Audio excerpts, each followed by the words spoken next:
Welcome to the Tourpreneur podcast, episode 181, and the first episode since our beloved Shane Whaley has moved on to new adventures. My name is Mitch Bach. I'm one of the three new leaders of Tourpreneur, and shortly I'll be joined by my partners Chris Torres and Peter Syme in later segments of a very special first episode. Normally, in the future, you're going to continue hearing the voices of your fellow tour operators sharing their story, their wisdom, their tips for your businesses. But today, we have something very, very special. It's one guest and one word: experiences.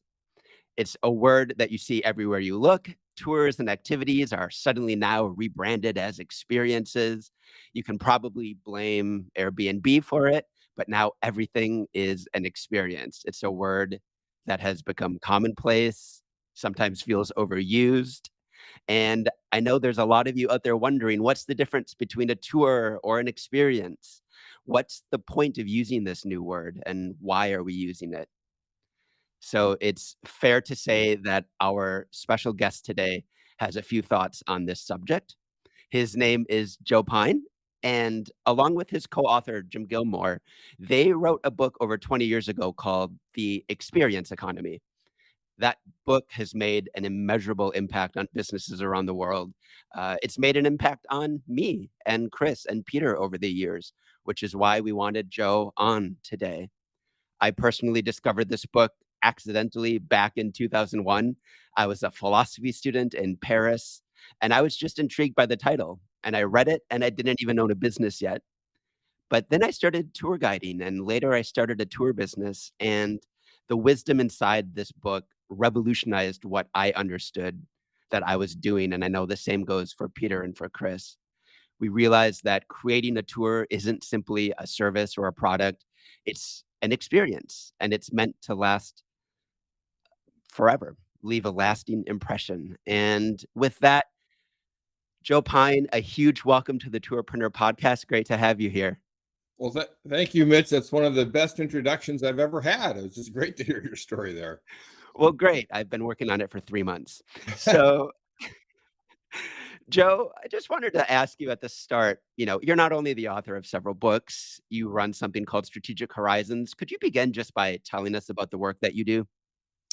Sure. Well, what I always say is that my purpose in business is to figure out what's going on in the world of business and then develop frameworks to first describe what's happening and then prescribe what companies can do about that.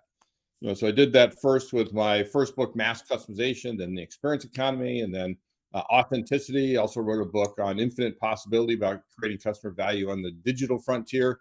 And so what I do then is I do a lot of speaking, teaching, workshops, consulting around the world to basically help people get that light bulb to turn on, like you said, happened with you, and then get them to do different things as a result in their business to recognize that they're in the experience economy.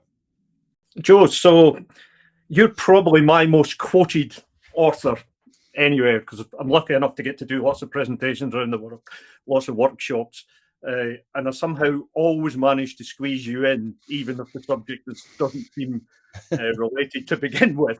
I somehow manage to, and it is my experience we focus on tour operators. When we get down to the experience economy and where they sit in it, a lot of them are not really aware where they sit in it. And language is a difficult thing because a lot of people call stuff product, other people call stuff commodities, other people call stuff experiences. And I've always tried to use your guide of commodities, products, services, experiences, and transformational experiences as a staircase of where an operator, a tour operator, an experience provider, where do you sit in this? And that can be a whole day's workshop on its own, because the hard reality is people don't really know where they sit in it unless they've actually went through the process and thought about it. Never mind all the impacts of the pressure of the outside market and where it can take you to. So can I ask you, for our guests, for our Tourpreneur listeners, could you just talk through the experience economy, covering off them 5 parts of the experience economy? Sure. Well, so if you think about it, the core framework of the book, The Experience Economy, is this progression of economic value. that describes how economies have changed over millennia. That in the beginning was an agrarian economy based off commodities, where you grew them on the ground, raised them on the ground, or extract them from the ground, and then you sold them on the open marketplace. And then with the Industrial Revolution in the late 1700s, we shifted into an industrial economy based off of goods, right, or products, the physical, tangible things that we touch and feel. In the latter half of the 20th century, we shifted into a service economy where services became the predominant economic offering. Services being activities that we do on behalf of another person or another company. And then today, what's happened since the year 2000 is that we've shifted into an experience economy, an economy where experiences have become the predominant economic offering, that experiences are what consumers and also many businesses want today. And experiences are basically memorable events that engage each and every individual in an inherently personal way. And that's what an engagement is, what creates that memory. A lot of people tend to think of experiences as just good service, right? No, they're distinct economic offerings. Experiences are as distinct from services as services are from goods. You can think of it also where you use goods as props and services as a stage to again engage each person in that inherently personal way and create that memory. Mitch, you talked about the overused word, right? That experience is overused word, which on the one hand I understand that feeling, but where I feel it's overused is when people are really talking services as experiences. They use the word experience for services, but it's not any more overused than the term products and services, right? It is what it is. So right.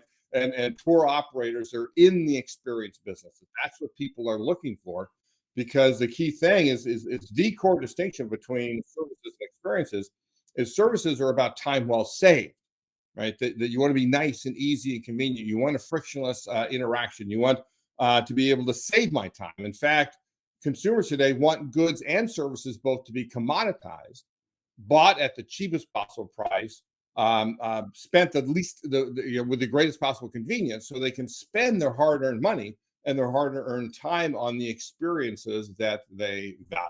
And that's what the experience economy means. And Peter, as you alluded to, there is one more economic offering after experiences, because just like goods and services be commoditized, experiences can as well. Because the second time you have the same experience doesn't tend to be as good as the first. The third time, not as good as that. And if you get your customers saying, been there, done that, right? That's the hallmark of a commoditized experience. So the fifth and final stage in this progression of economic value is where you use experiences as a raw material to guide people to change, to help them achieve their aspirations, in other words, right? That we call a transformation. A transformation, again, the fifth and final economic offering, distinct from experiences, where you're guiding people to achieve their aspirations, help them become who they want to become. We wrote, my partner Jim Gilmore and some other colleagues of I wrote in January, February issue of the Harvard Business Review an article called "The New You Business." And transformations are about creating a new you. So fitness centers, healthcare, education, management consulting, coaches of all stripes are all in the transformation business. And of course, we increasingly see that in transformational travel, where people are increasingly wanting to go other places and change some aspect of their life, whether that's well-being or digital detox or a better relationship with their family, or to make a difference in the world in some way. And so you can see it increasingly impact the tourism business. Thanks, Joe. Put that in some context for our listeners. I was recently in Dubai. I was using Ubers a lot because getting around Dubai is quite challenging if you're not using Ubers. So I was using Ubers a lot. I placed them purely in the service product, even getting down to the commodity market. But on one evening, the Uber took me to a hotel where I got picked up by the tour operator, and then we're out for a desert experience into the late evening, sun going down over the desert, fire, food, all of that was a complete experience. So in our world, a lot of this stuff is interacting to be able to deliver the eventual experience. It's all still connected to travel, all still connected to our industry. But us as operators really have to figure out where we sit in this ladder of experiences. And this is very simplistic what I'm about to say, but it does address quite a lot of our members. Half-day experiences, 2 hours experiences, maybe a day's experience. A lot of that is an experience. It can be transformational for sure, but a lot of it is an experience. But when we move into multi-day tour operating, which come at a higher price point, people are investing a lot more time, as Joe says, time well spent. If someone's going to fly across the world for 10 days, they're investing a lot of money and a lot of time. That's where you're really looking to design your experiences into transformational experiences. And talking about the design of the experiences, I'm going to pass on to Mitch at this point. Yeah, I'm really interested in the phrase that you used, which is essentially an experience as a memorable event. There's nothing a tour operator wants more than for their guests to leave remembering a great time that they had. And you're right, thanks for the correction. It's not overused. You use it when it's right. Right, It's right. misused because I Yes, see exactly. right? I see a lot of websites that suddenly are offering experiences, and it's because I clicked refresh. Previously, it was a tour. And Right. so I'm wondering if you could start with breaking down in from your perspective, what does the word experience add or change about what a tour operator is doing from their tour? And keep in mind, our tour operators might be walking around a city, going and visiting restaurants. They might be renting ATVs or bicycles to people or leading a tour on a bus. It's a wide range of experiences that are sort of all doing something. So what makes an experience for you? Well, you remind me, Mitch, of one of the key things we talked about in our book on authenticity, right? That we had these axioms of authenticity, and summarize it. It's basically don't say you're authentic, just be authentic, right? And to a lesser degree, it's true with experiences as well. Is don't say it's an experience. Don't put that in the label. I mean, a descriptor is fine, but just be an experience, right? Because when you put the labels out there, you tend to set expectations that are higher than you might otherwise. So it is important to be able to accurately describe what you're doing. But the most important thing is to have the right mindset that says you are, that you're in the experience business, and then you start to put together all the different things. I like how Peter talked about that. You're basically integrating all this stuff together, right? That you need the Ubers, you need the Airbnbs, you have the whole tourism package. Is one that incorporates maybe even commodities, but goods, services, and the experiences, and then potentially that time well invested of transformation, right? Where that's what transformation is: time well invested. I'm investing my time that pays a compound interest and dividends now and into the future, right? Because it makes a difference in my life, in my relationships, in the world. So it is thinking about how you put together all of those things to be able to create the experience that you want, which starts with the mindset to recognize that you're in the experience business, that that's what business you're in. Then you can figure out all this stuff without necessarily overusing the term. One of the things I love about the reissue of your book in 2020, I believe, a couple of years Yeah. ago, I picked up the new copy mainly because my old one was so dog-eared and written over that I wanted a fresh copy. But I was actually really pleasantly surprised that you've changed some things up. And one of the things that I think I noticed was that essentially you've come up with almost these 5 buckets or categories for thinking about everything that you do. And I found that really helpful just in my mind. It almost, for me, has become a toolkit of different ideas or techniques or tips that I can map onto what I'm doing as a tour operator. So I'm wondering if you could maybe, and I can help you. I don't expect you to have these on the top of your head, but I'm Oh sure no, you I got do. them. I got them. Yeah, if you could run through what these 5 rubrics are. Yeah, that is it is it. Because I rubric's a good word too. I finally settled on the word elements, but in my mind it was always buckets too. It's like that's the right word for it, right? That's good. I said rubric because I said, "Oh, no, Right. bucket sounds facile," so I had to come up with something fancier, but good, the Exactly. That's the bucket. same with me. Is I think it was buckets, but you need something fancy, right? They are buckets. They are things to think about. 5 key elements of how to create experiences, and it does sort of summarize the rest of the book and all the experience design principles in it. Which is that you want to create experiences that are robust, cohesive, personal, dramatic, and even transformative. So robust is about hitting the sweet spot of the experience, and we define that as an experience that has elements of all of entertainment, educational, escapist, and aesthetic experiences. Right, we call that our 4E model that's in chapter 2 of the book. And if you have robust experiences, you're not just centered in just one. You reach out to all the others. You think of tourism as primarily escapist, for example. You're going from one place to another. But if you are entertaining while you are escaping, if you're education, if they're learning things while they're there, if you create aesthetic elements where people just want to hang out and be, then you're going to have a more robust experiences, more engaging and compelling as a result. Cohesive is about the theme of the experience. And I don't know if theme has a bad word in your part of the tourism industry. In many places, people think about it, well, it's Disneyfication, it's over the top like Disney is, or it's in your face like theme restaurants are. But in our terminology, basically, it's just the organizing principle for the experience. It's how you decide what's in the experience versus what's out of that experience. And what a theme does is it makes it cohesive. It makes it hang together. It makes it so you're not just having everything but the kitchen sink, as we'd say over here in the U.S. So create that theme that gives you a laser-like focus on this is what we are producing as our experience. And then personal is about the fact that you do have to reach inside of people and make experiences that engage them inside. And the best way to do that is to customize good services and the experiences overall to be able to create that. Is that so many experiences are mass experiences that you do the same thing for everybody. You don't do anything differently because of this particular individual or this family unit or this group of people that are together.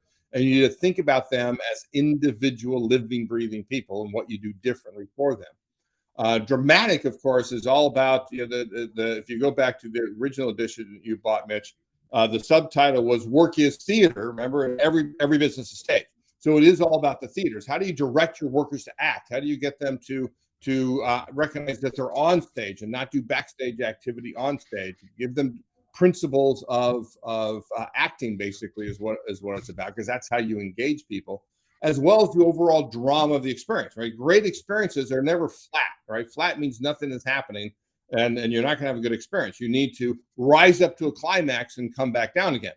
And if it's a multiple day journey, all right, every day has to rise up to a climax and come back down, right? Like an episodic journey, but with the overall flavor of across the 3, 4, 5 days, 2 weeks, whatever it is, that you rise up to that climax across each of those of the whole period, as well as across each of those days. And finally, transformative is what we talked about, is going beyond the experience to recognize what are the aspirations of each individual person. And one of the techniques that's in the Harvard Business Review, it's not in the book, that we introduced, is it's an old total quality management manufacturing technique, but it's simply asking 5 whys, right? Okay, you want to go on a tour. Well, why do you want to go on a tour, right? And then whatever the answer to that is, what is it? Why do you want to do that? Why do you do that? Until you get down to a core root thing. And often it's like you're going on a tour with a family because like my kids are getting older. They're tweens and teens, and they don't care much about dad anymore. And I want to be a hero to them, right? You get down to that aspiration. Okay, then how do I affect that and make dad be a hero to his kids again? And it just would make a huge difference in what you're doing if you can understand those individual aspirations. I hope Pete and Chris weren't planning on talking anymore during this podcast, because that unlocked about 872 questions in my mind. Because this is everything. This is the meat of what a tour operator does. I think on the core level, what you're doing is giving us some words to put to what so many of us do intuitively. Yeah. I can see probably listeners right now, their heads going, well, yeah, I do that. I'm trying to be entertaining. I'm trying to be educational. And yet there's something important about designing an experience and not just crossing your fingers and hoping that guests feel that way Right. at the end of your tour. That in a certain sense, there's just an intentionality about thinking through the stages of.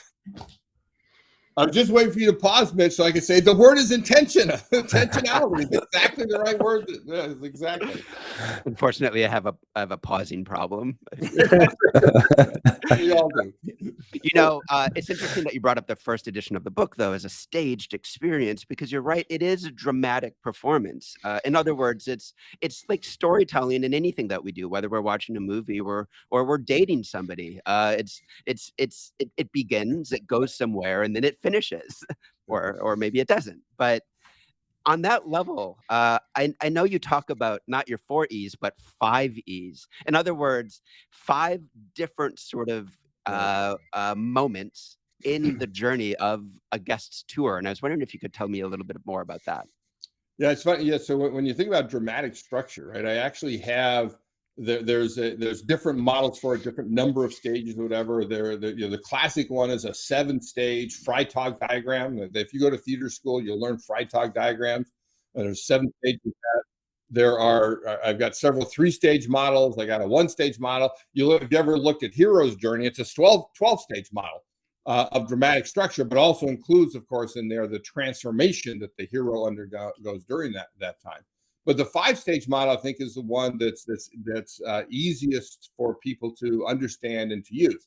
And it is partly, you got the mnemonic of all beginning with the letter E's, but it's about enticing, entering, engaging, exiting, and extending. Right? You think about your business in terms of those 5 E's. So enticing is, how do I get people to want to become part of my experience, to want to join in the tour, so to speak? What are the ways in which I yes, market it, but also recognize that for any business, the best way to generate demand for that business, whether it's commodity, goods, service, experience, or even a transformation, is with an experience itself that is so engaging that people can't help but pay attention, spend their time with you, and then pay up as a result by buying your offering. And that's true with experiences as well. Then you have the entering. So people often don't think of the experience as beginning until they're there with you. But no, you need to entice them to become part of it. That's where the experience starts to begin. And then entering, what are the first impressions you make? What are the first things that you do? Including, like, how do you actually get into the place and get onto the boat, if that's what it is, or into the park, whatever it might be. You need to think about your first impressions there. It sets everything else up. And then engaging is the lion's share of the experience, and all 5 elements have to be engaging, but this is why they're coming. So this is what you want to major on and put the money in, to have that great climax that you bring them up to. And then exiting is the last things that happen. And Daniel Kahneman often talks about the peak end rule, that says, to put your money in the climax and in the end, because they remember that end, often more so than they do the climax. So you can't just say, okay, show's over, ride's done, go home. You got to give them an ending experience, perhaps a signature moment there. And then finally, extending is, how do you extend that experience through time? One of the great things about the rise of social media is it's so much easier to do that with social media than it was before. But you want to extend that. Why? Because one of the things extending does is it cements their memories. If you remind them of things, if you send them photos, if you get them to sort of relive that experience, it cement those memories, and then the chances they want to come back, or they want to tell other friends and have them come back, or they want to post it on social media and so forth. And so that extending really becomes enticing for many other people as well, and brings you back down into that cycle of 5 E's. You know, I love these 5 E's because I think it's easy for any operator out there listening to create essentially an experience map of what they're doing. Write down those 5 E's and then be intentional, our little I word, not an Right. E, but an I. You be intentional about each of those stages. And Pete, Chris, and I talk about this all the time. It's about understanding that the entire experience is the customer journey, the entire customer journey from the first email. Are you creating a sense of enticement, of excitement, of suspense in that email, or is it just a boring, commodified service industry style email? Here's your reservation number. Begin that sense of journey, and I think along that way, sometimes, as I've talked to operators, they get overwhelmed by the idea that they need to be doing more, or they need to be adding to it, especially that level of personalization you talked about. One of the 5 rubrics as personalization. Oh, now I have to do all of this individual work. Are there some tips that you might have for thinking about this process, this design process, or this approach to their tour, without it feeling like an extra added burden to what they're doing as a tour business? Yeah, well, a lot of it is not changing what you do, but how you go about doing it. And so it's taking the things that you're already doing and then adding that level of intentionality. right? That designing it just to that next level that says, yes, where everything fits together. That's where having that organizing principle, the theme, really does help this whole process all along, because then you've always got that in mind. And one of the things we talk about in the book is after theme comes impression. And impressions are basically 5 to 8 adjectives or adverbs about what you want the experience to be like. And if you have those in mind, then you simply come back to those every time you're doing anything, anytime you're changing anything. Even how do the bathrooms look, and how do I clean the bathrooms, and what do people do when they're going through things? You can do, if you have that intentionality of that theme plus impression. And that then can relate very directly to the theater as well, because there's actually a famous acting principle is act with intention, right? You get that word again, which is basically perform this in order to what, right? It's how you do what you do. That's the key thing with theater. Theater is you're doing the same things, but how you do them can turn any mundane interaction into an engaging encounter. And those same impressions that you have for your theme can actually be impressions that you can give to your workers to act in this way. You know, my favorite example is not a tour directly, but a hotel system in San Francisco founded by Chip Conley called Joie de Vivre Hospitality. And he always bought these older hotels and sometimes motels and then set them up. But he did that with the theme and impressions. And the wonderful thing was he did it by picking a magazine, right? That's sort of his meta theme. Pick a magazine, and then 5 impressions about what is the essence of that magazine, and then that allows him to redesign everything he's doing. The first hotel he did that with was the Phoenix Hotel in the Tenderloin district of San Francisco, and he picked Rolling Stone magazine, right? Knowing if he could capture the essence of Rolling Stone, then everybody who naturally loved Rolling Stone magazine would naturally love his hotel. And he came up with the 5 impressions of he wants to be adventurous, hip, funky, irreverent, and young at heart, right? And that's what he designed the hotel. It became adventurous, hip, funky, irreverent, and young at heart, and became, in fact, the place for rock musicians to stay when they played San Francisco venues, right? Without ever saying it had anything to do with music, right? They didn't want to pay Rolling Stones royalties. And so you can take those same sort of impressions to your workers, right? So, okay, we want you to be irreverent, right? When they ask for directions, be irreverent when you do it. Be adventurous, be and represent young at heartness and so forth. So that's a great way to bring that intentionality into everything that you do in your business. And I love that you say everything, that Right. I think sometimes a tour operator sees the bathroom break as a pause in the experience, and then we get back to experiencing, but to a human being, we're still on the clock experiencing. And Exactly. you made me think of, in Washington, DC, there used to be a museum called the Newseum, Yeah. and the thing I still remember about the Newseum were the bathrooms, because they had little tiles, scattered throughout the bathrooms with news bloopers. They were wrong headlines or puns inadvertent or whatever. And Right. I can hardly remember anything else in the museum, but I remember the bathroom breaks. I Right. remember and similarly, you're right. Tour operators sometimes think the tour starts the minute it's 10 o'clock and our food tour begins, but it doesn't. It means how the guest is feeling before the Yeah. tour starts, when the guide and everyone else are just loitering around. So I love that you said everything, and coming up with those core words that you can almost judge the design of what you've done using. Right.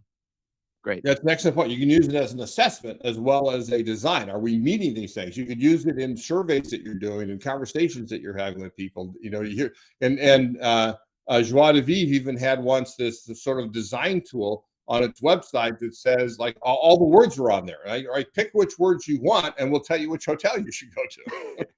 Well, right, because design never ends. It's iterative. You take Right. that feedback loop and then you redesign. Sometimes I've met operators, they think, all right, I've got my tour, and now the next 7 years are about sales and marketing. Right. Absolutely not. The economy that we're in is always evolving. And Pete, I know you have some questions with Joe about the way in which the experience economy sort of changes what you as a business are doing over time. Yes, sure. Joe, so just so you're aware, Joe, our purpose with this group that we moderate and lead is to make these small tour operators more profitable. It's as simple as that. Yeah. We help them in all sorts of ways, but the end goal is to make these small businesses more resilient, and more profitable, because there's a lot of pressures on them. When you're a small business, 1, 2, 3, 4, 5 people, a lot of pressures, a lot of stuff to get done. And there's a theory I came up with. It's not a theory, it's fact. You and Jim stopped me being this about 15 years ago. I was a busy fool. I was building businesses all around the world, tour operators in multiple countries.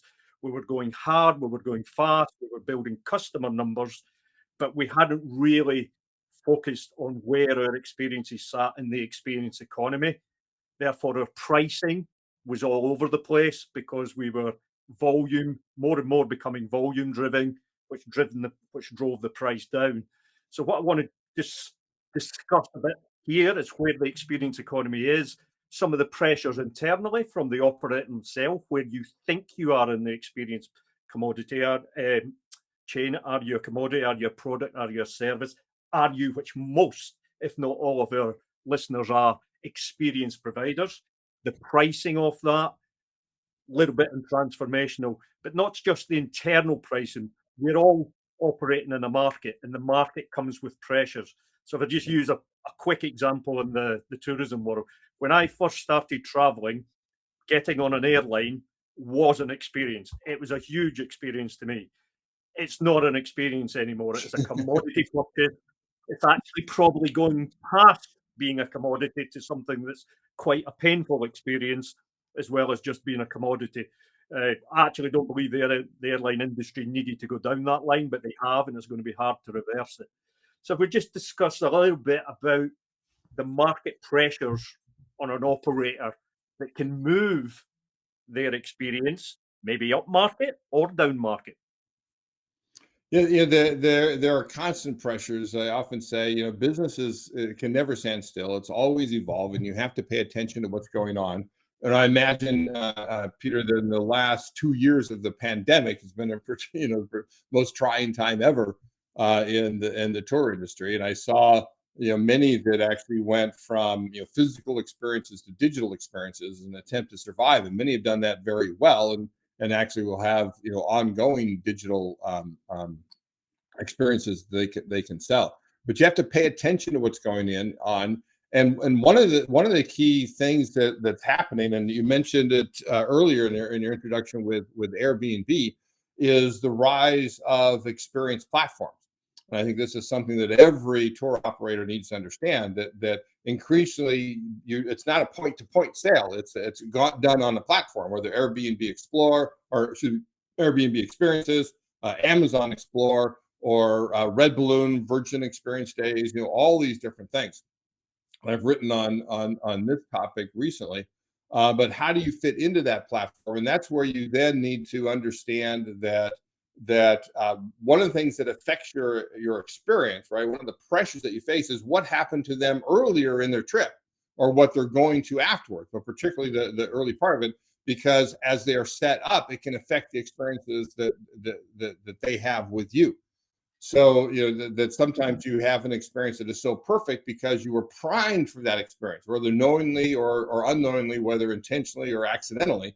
And sometimes you have a terrible experience because you're negatively primed to have a bad experience because of what happened before, like getting just off an airplane where you've had this terrible experience. It doesn't set it up for that first thing that you're going to do, but it gives you an opportunity to sort of change them around.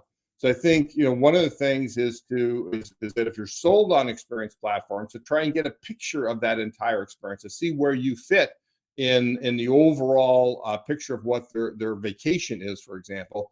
Then you're able to maybe be able to do things a little differently, customize things a little differently based on what they've done before, what they've done after.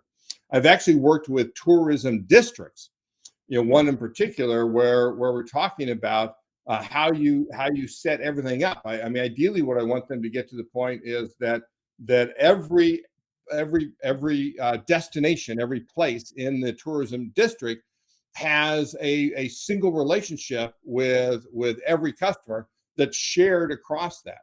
So that what you learn in one place can then be used to customize in another place. What happens in one place can then set up what happens in another, and where they're all working together as if they were, one company that has a great learning relationship with each customer. And I think we need to think about how we do things like that. The market pressure of pricing is, of course, very important. But so often people, I mean, if you're getting into the volume business, it can be different. But so often people, sort of discount their prices, in my mind, too readily. And what it does is it's a commoditizing effect, a self-commoditizing effect, that you're focusing people on price rather than on the value that you provide. And I'll mention one principle that I can offer to your tour operators that I first noticed probably about 20 years ago. And now I've seen it in various places, but I think more and more tour operators can take advantage of this. And it's what I call paying labor. That one element you can get is to get your customers to pay you to work for you. Where I first noticed this was I took the family on vacation to Hilton Head Island, and we were looking at all these brochures in one of the restaurants, whatever there, and one of them was for a shrimp operator. He says, "Come, we'll take you on a shrimp boat and get you to experience shrimping," and it had like a $25 per person fee, if I remember right, and then it had these lines at the bottom, and it said you'll even get to share in the catch. And I went, wait a second, share in the catch, meaning we're not getting it all. Meaning what they're really doing is they're still selling the shrimp to others. This is not just a tour operator. This is a working shrimp boat that's getting people to come on board and work for them during it. And I think this notion of getting people to pay you to work for you is can be a great one in many places. We've done it ourselves.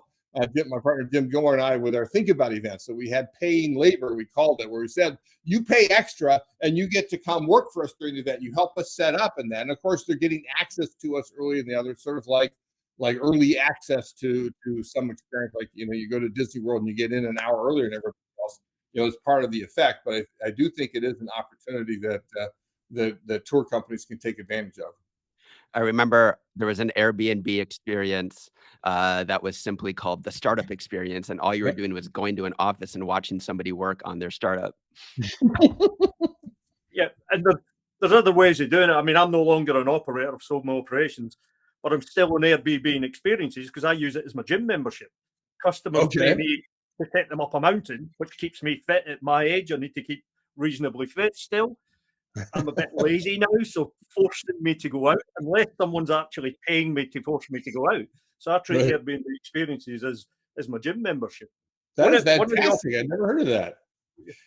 Otherwise, I just wouldn't go. So one of the opportunities I see as the market's changing into an experience-led market in tourism, going back to when I started in tourism, it was always transport first, accommodation second, experiences bolted on once you'd sorted out these two big things of transport and accommodation. And the market still is predominantly that, Yeah. transport, accommodation, and then experiences.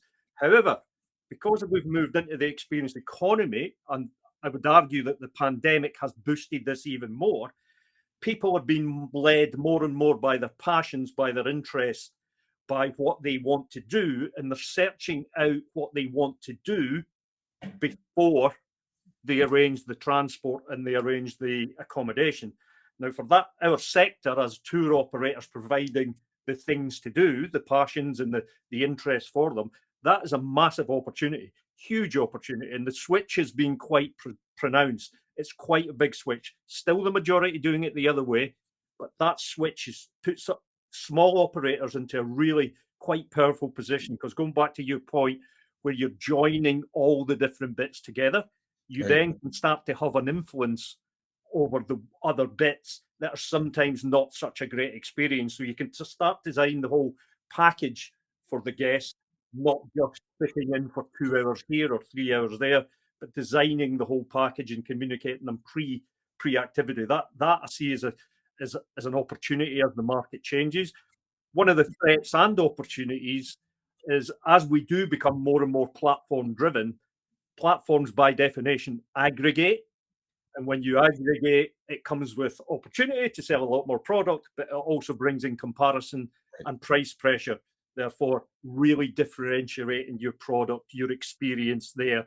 So, in my opinion, when you're on a platform, you don't want to be the cheapest or even in the bottom quartile of the cheapest there. You actually want to stand out from Right. being the higher price. And a lot of our operators think they're forced into going the lower price, which takes us into my old world of being a busy fool again. We want to stay away from being a busy fool and start being a productive.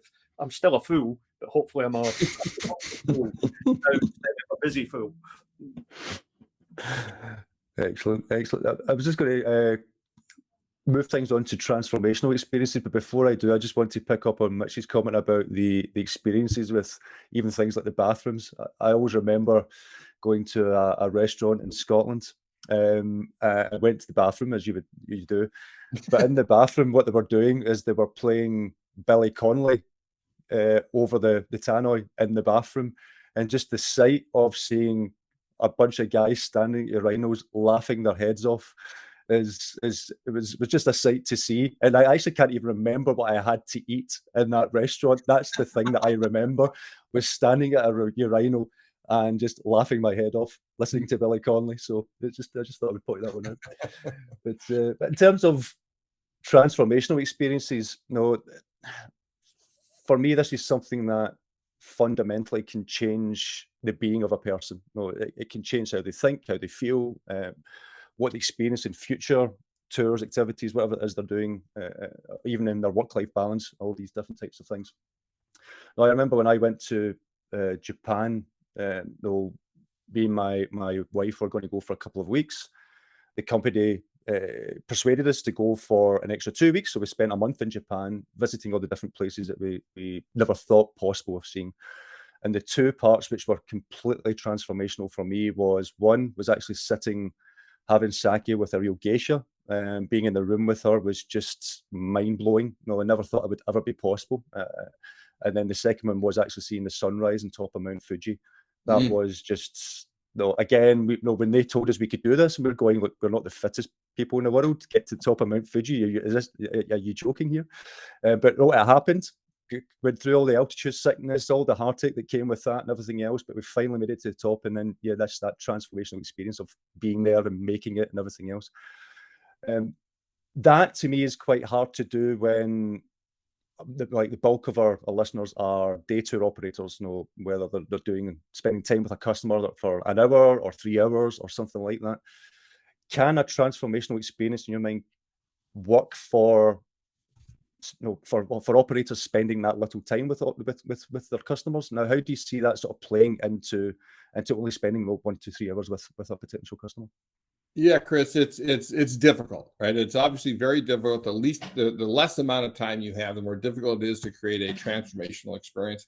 Although there are some that happen. I still remember speaking at an Association of American Museums event, and I asked the audience, which are all curators of museum, that how many people were there in the museum industry because of some experience they had in a museum when they were a kid.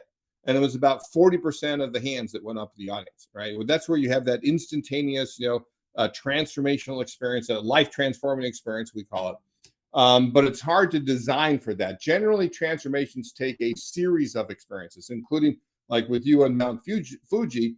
It's first of all the realization that, hey, I don't even think I can do this physically. I don't know that I can do this, right? And then going through how long did it take, Chris, to get up the mountain itself? Oh, that was best part of a day and a half with a sleep in So between. you started the previous day, right? Got up there overnight and in time for sunrise and that. Mm-hmm. So that time that you spent there with its ups and literal ups and downs, metaphorical ups and downs, transformational ups and downs that it takes to go up there.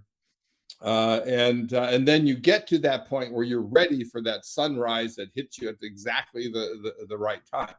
Right? It's hard to engineer all of that together. It's much easier if it's a series of experience over a series of days. But one of the things to think about too is if you can get repeat business where you can build on top of what you've done in the past. And not all tour operators get that, but there are some where that people are coming to the same place every year. Like we go to Hilton Head every March, that we could have that relationship that we're going to come and we're going to go through this, so that over time you can build on top of the experiences that they have. You can also, again, think about, as Peter and I were discussing, being able to connect to other tourism places during that, and which can be a hub and spoke model, like the hotel that you have, and then all these spokes, or it can be an interconnected model. Is then how do you build on top? Again, if you all know what the aspiration is, you can all think about what your element in that is.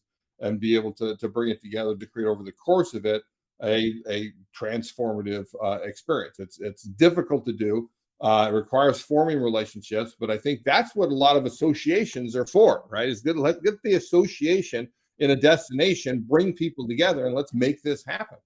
And I suppose it really is about knowing who your customer is, isn't it? So if I could just add on that, Chris, we tend to think all our customers are the same, but we haven't got enough customer personas, because being in tourism, we deal with quite a wide range of people. yeah, very much so. To give you an example of one of the businesses I just sold, which was an adventure business, canyoning and rafting, our normal customer persona, did they go through a transformational experience?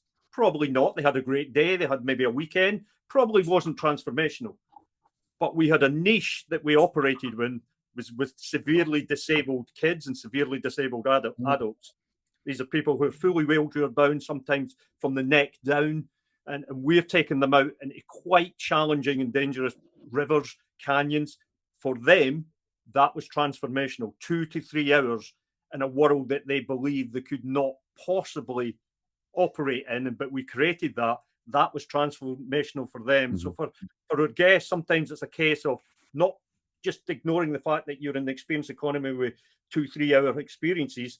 There may be a customer niche that 2-3 hours could really be really transformational for.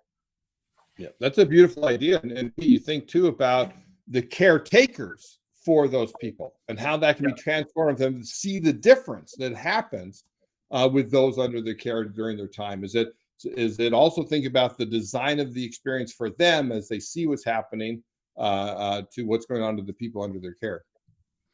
Yeah, I suppose that's part of when you create the experiences, creating an experience that is the absolute best experience you can possibly deliver. Because ultimately it's the other person, it's a consumer, will decide it's them who will decide if it's a transformational experience to them, because everyone's different. So it's just making sure that you create the stories, you create the atmosphere, the experience for them in the best possible way, and let them decide if it was a transformational experience. Yeah, I'm wondering if we couldn't introduce a mini transformational experience term that allows us to sort of access some of the values that we have of these long, incredible transformative journeys, but applies to something very easy in an hour. An example for me was just last week. I was at the Grand Canyon. There was a moment where the adults didn't want to hike anymore. And so I took a group of teenagers and we went to the end of Hermit's Rest. And I said, nobody takes the bus this far. We went to the hike and we just hiked into the canyon until there was a moment where we turned the corner and you could feel the wind of the canyon inside of it. And we sat there for 10 minutes in total silence. And these were teenagers. They didn't look at their phones. They just sat there and felt the canyon, looked at it. And at the end of the day, we had just seen the Grand Canyon. We had hiked. We had done all of this stuff. And they said the most powerful moment was that. Right. And there's nothing huge or long about that. It was just 10 minutes of silence, 10 minutes of poetry. And I know, Joe, you talk about that a little bit, about how these sense moments or these personal moments can mean an outsized amount compared to everything else that you do. Yeah. So first, Mitch, that was a wonderful thing that you did. And then two, yes, you can have these moments that create a lifelong memory, right? So they're not transformational in terms of I didn't go back and I'm not doing something different because I had that moment. But as you connect that moment to other such moments, and maybe get people to realize, hey, I'm going to be a lifelong hiker, right? So they've transformed from non-hiker to hiker, or I'm going to explore nature. And so you can create a transformation, almost a welling up of transformations from moments such as those. Sometimes one moment like that can be the thing, but often you connect these moments together. If these are friends that you went with, then I'd look for the next time, try to do that exact same thing. What's another spot where you can take them without their parents, right? I love the idea that the adults gave up, or you get out with their parents, you get them to a place they've never been to before. You get them, and today for a teenager, if you can create a moment of 10 minutes where they don't look at their phone, you have done something wondrous. If I could get my kids off their iPad for 10 minutes, it's a miracle, to be honest. Yeah. So I was wanting to sort of finish off by asking, we're seeing a huge movement towards digital experiences over the next 5 years. It's just what's coming ahead of us is just going to be incredible. We have obviously we've seen VR sort of coming more to the fore. We've now got a lot more self-guided apps. We're seeing autonomous vehicles. Friend to Tourpreneur Alex Bainbridge is even developing things for AI tour guides and having that side of things happening.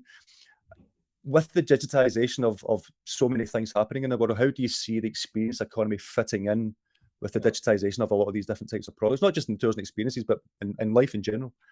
Right. Well, and that's why I wrote my book, Infinite Possibility, and talking about these issues, because the stuff that's coming through in technology is amazing. We're still not there yet. I mean, I wrote that book 10 years ago, and you thought you're on the cusp of that. Well, we're still on the cusp. I mean, there are amazing things you do.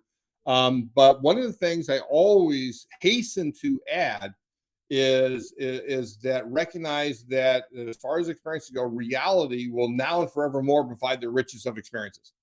Right. You think again just about Mitch's story, right? You cannot have a VR experience that gives you that moment in that canyon of the wind hitting your face. Even if you simulate that, as long as you know it's not real, right? We can talk about a matrix at some point, but as long as you know it's not real, then it's never going to have the same experience as being in real life. But what virtuality, what using all this digital technology does, well, there's several factors, but the primary one is it enables you to experience things that are impossible in reality, things that you cannot do, whether that's visiting Mars, whether that's getting center seats at an NBA playoff game, whatever it might be. There are so many things you can't do, flying and so forth. But what I think will provide, what we'll see is this fusing of the real and the virtual, that'll be things where like augmented reality, where we're getting digital objects that are presented to us inside of a real space, so we're still experiencing the real world. Or what I call alternate reality, which is like Pokemon Go, where I'm exploring different environments, right, in a game. Like I'm bringing a game out into the real world. And I think that's probably the method of fusing the real and the virtual that has the greatest promise as far as experiences go, is getting people out into the world exploring it because of the game that they're playing that's being enhanced by digital technology.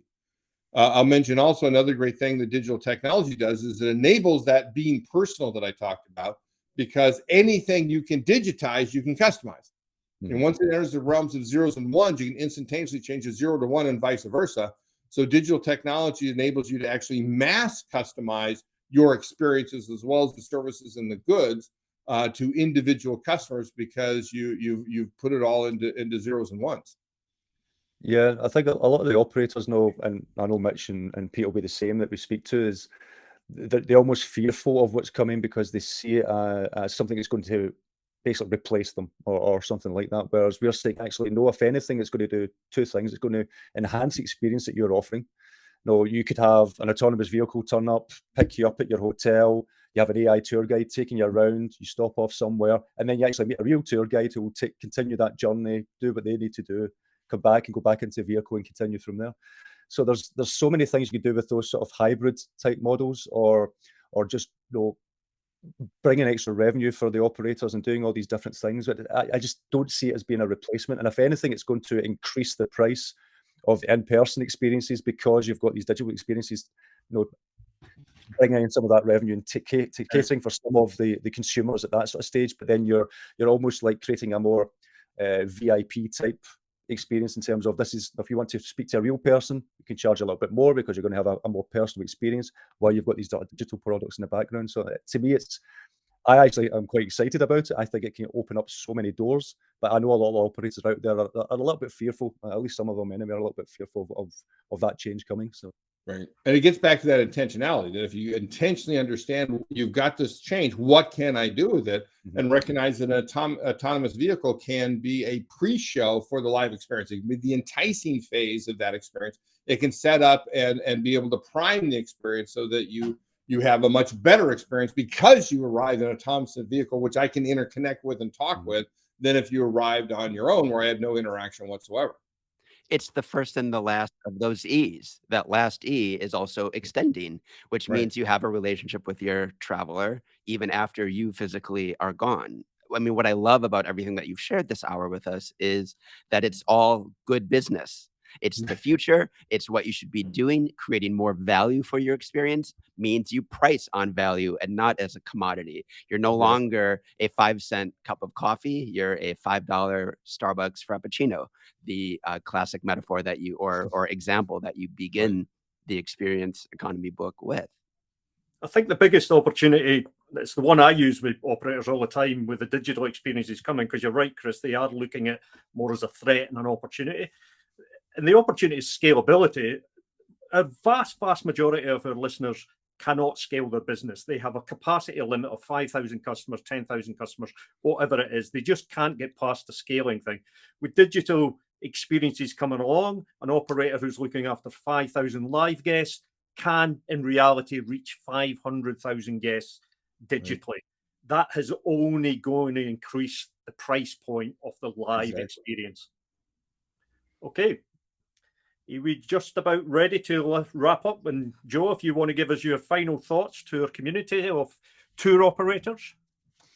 Well, my final thought would be to recognize, again, what business are you in? You are in the experience business. It's okay to use that term. Don't misuse it, but you're in the experience business, and therefore you need to intentionally design everything that you do, every down to a gnat's eyelash. If you think richly about it, you'll be able to create an experience that is engaging, is compelling, that is, as we talked about, robust, cohesive, personal, dramatic, and even transformative. I love that you say the word dramatically every single time. It's good. It's memorable. Like, that's memorable. Nat's eyelash is memorable. Again, I don't think we're asking any of our audience or any of our operators to do more and add more and pile on more work to already your busy life, but rather to intentionally rethink through some of these core values that you have as a business, your core goals, framing what you're designing according to some of those ideas, like come up with a few words. I love that idea, Joe. So we can't thank you enough for providing both something that is inspirational and incredibly practical for them.